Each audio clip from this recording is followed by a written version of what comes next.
What's up, everyone? If you've ever had trouble with electrolytes or acid base, this is the practice quiz for you. So come with me. We'll go to our website, buzzwordsmed.com. We'll go to Ace the Boards and then practice exam. When I click this button, the timer's going to start, so we're going to go pretty quickly, all right? So, question number 1.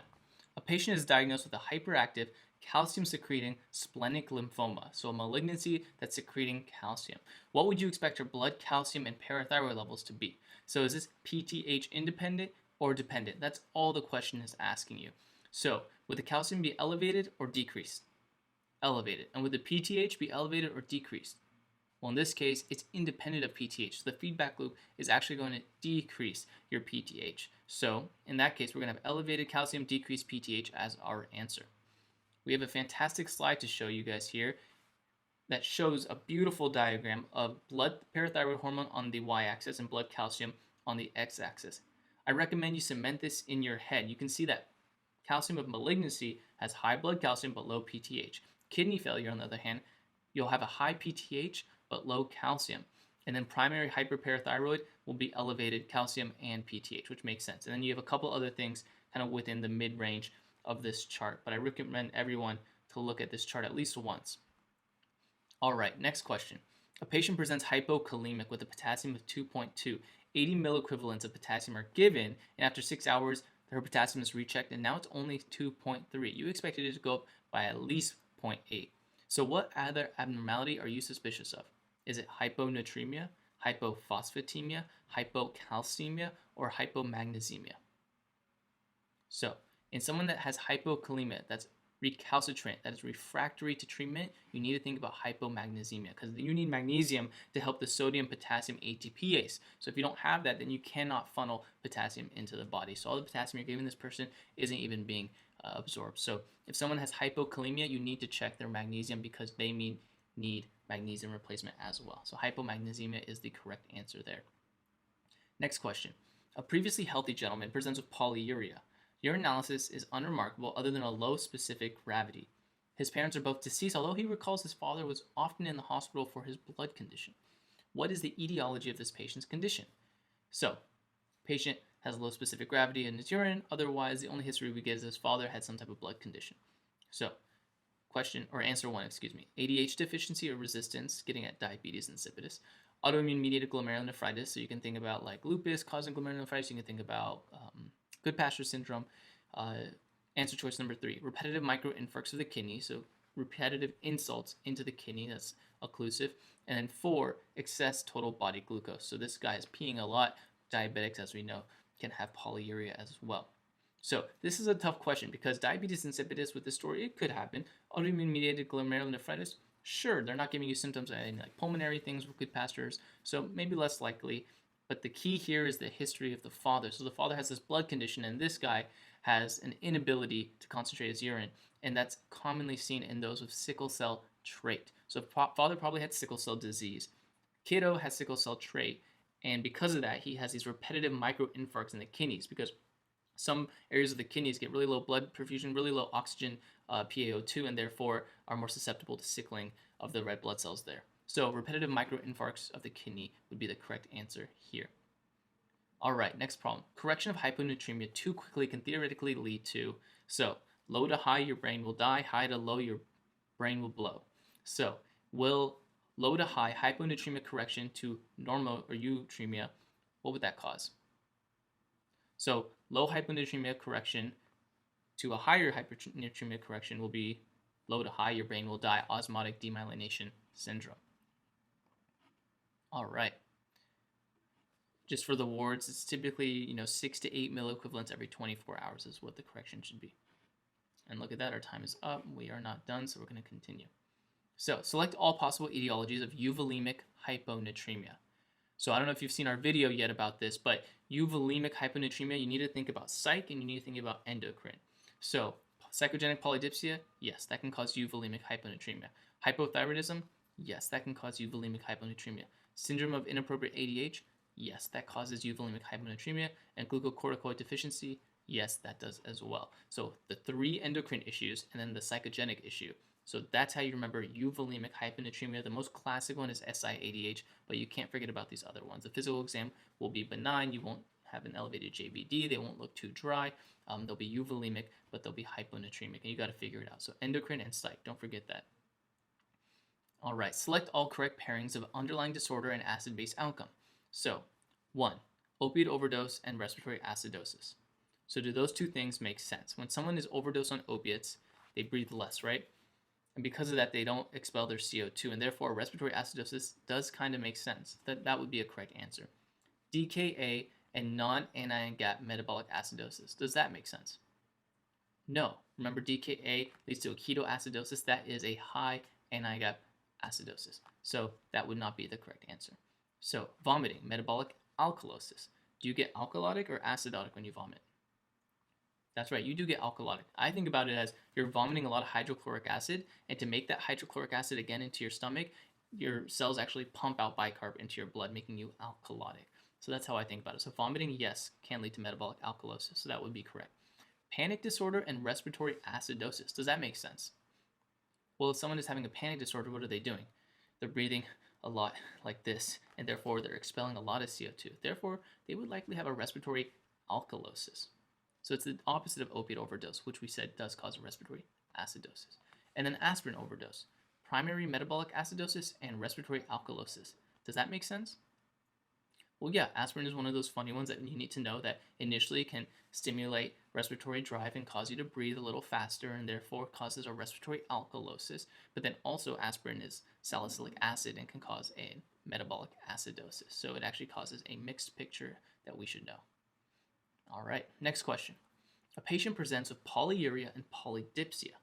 Blood glucose is 96 and hemoglobin A1C is 5, so those are fine. Serum sodium is 152, so elevated. Serum osmolality is 316, normal, elevated. Urine osmolality is 120, so much lower than the serum. What is the diagnosis and where is the pathology? So, is it diabetes insipidus with an unclear source? Diabetes insipidus pituitary origin? Diabetes insipidus kidneys? Or DKA source is the pancreas? What do you think? Well, this looks like a diabetes insipidus picture to me. We have no signs of DKA. The blood glucose is fine and the A1C is fine, so those kind of point us away from that. So, guy is urinating a lot. Do we know where it's from, though? We don't. And we'd have to run more tests, right? We'd have to challenge him with desmopressin. We would have to see if he responds or not. If he responds, perhaps it's a central pituitary etiology. If he doesn't, perhaps it's a nephrogenic etiology. So more testing is indicated. At this point, the correct answer would be this is diabetes insipidus most likely, but the source is unclear. All right, next question. A 45-year-old male presents with worsening fatigue and weight loss. His TSH is normal. Noticeably, his sodium is 125 and his potassium is 5.4. Which organ is most likely dysfunctional? So, is it the pituitary gland? Is it the adrenal gland? Is it his gonads? Or is it the thyroid? So right off the bat, we can say no thyroid because his TSH was normal. So if they give you a TSH that's normal in the question stem, the thyroid is normal. All right, gonads. Any indication that the gonads might be the issue? Not really. I mean, in theory, it could be, but we have nothing in the prompt. The only things we got in this prompt are low sodium and an elevated potassium. So what does that make you think of? Right, an adrenal issue. So the correct answer here is the pathology is likely in the adrenal gland. And so you're thinking, oh, well, it could be in the pituitary, right? Because the pituitary gland secretes hormones that can control, the adrenal gland and all that good stuff. But in this case, because you have low sodium and high potassium, you're actually thinking of a primary mineralocorticoid issue, right? Because aldosterone typically does what? Funnel sodium in, brings potassium into the urine, and because you don't have that right now, you're not getting any sodium in, and you're not getting any potassium out. So that's aldosterone mineralocorticoid. If you had a pituitary issue, that often doesn't affect the mineralocorticoid to that degree. So you'd have, you would have glucocorticoid issues, maybe you'd be fatigued as well and have some weight loss. But at the end of the day, this electrolyte abnormality is pointing you towards kind of a mineralocorticoid issue in addition to the glucocorticoid issue. So you want to think the adrenal gland would be the primary issue there. I hope that makes sense. All right. So which treatment option will help a patient with hyperkalemia decrease their total body potassium?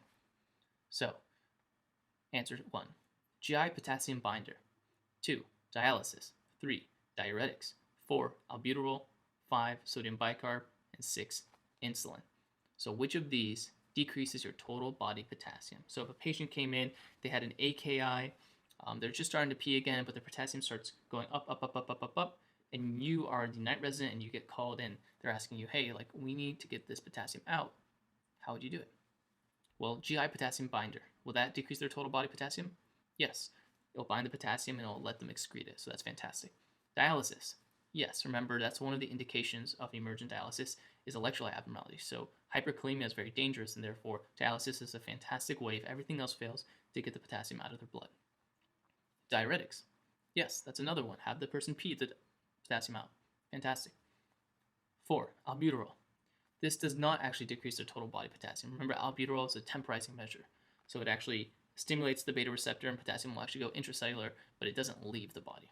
Same thing with sodium bicarb, and same thing with insulin. So those are all temporizing agents, while the GI potassium binder, the diuretics, and dialysis actually get the potassium out of the body.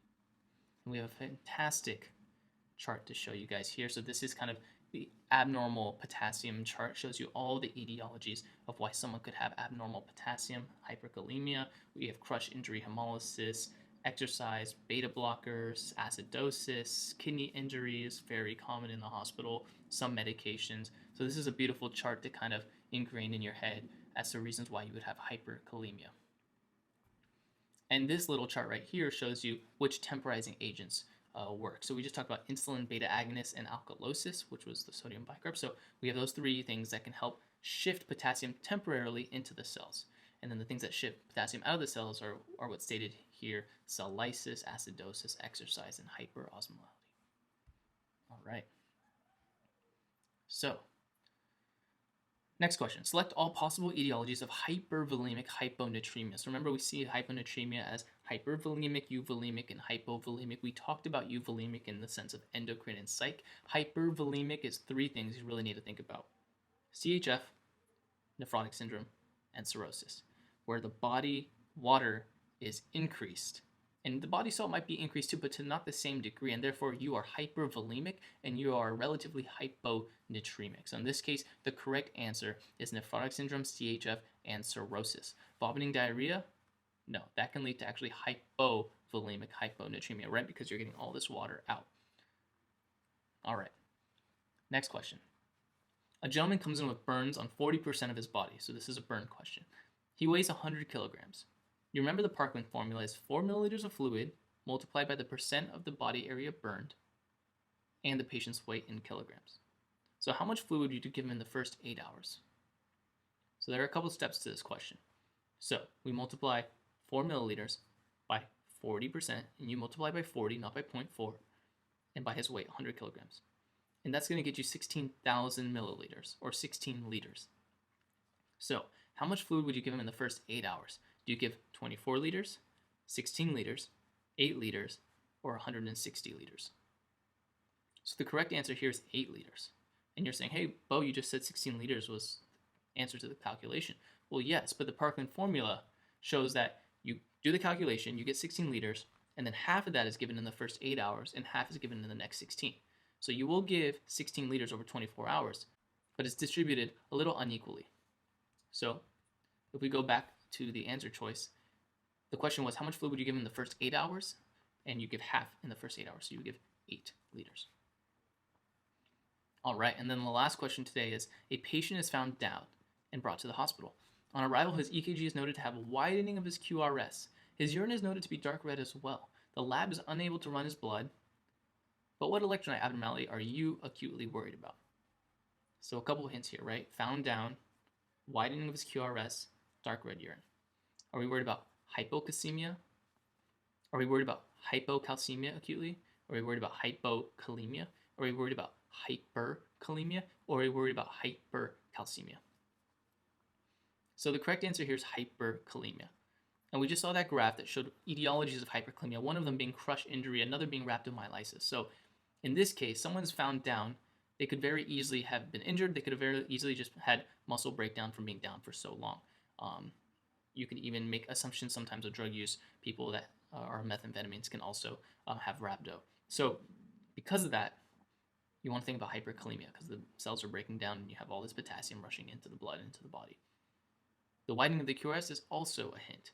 And that's a key finding that it's actually getting quite severe. So in this case, I gave you a little bit more of a rare finding, but a finding that you need to know nonetheless.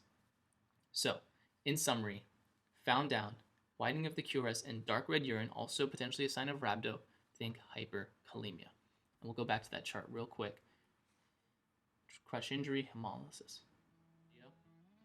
Alright guys, I hope you guys found value in today's short video. As always, we have multiple practice exams on our website, buzzwordsmed.com. You can find our podcast and other videos there as well. And if you want to follow us for more information, memes, see how we're doing with the podcasts, updates, etc., follow us on Instagram at buzzwordsmed.com. If you like this video, like, share, so other people like you can find this and find value in this. And until next time, have a fantastic day and a great rest of your week. Bye-bye now.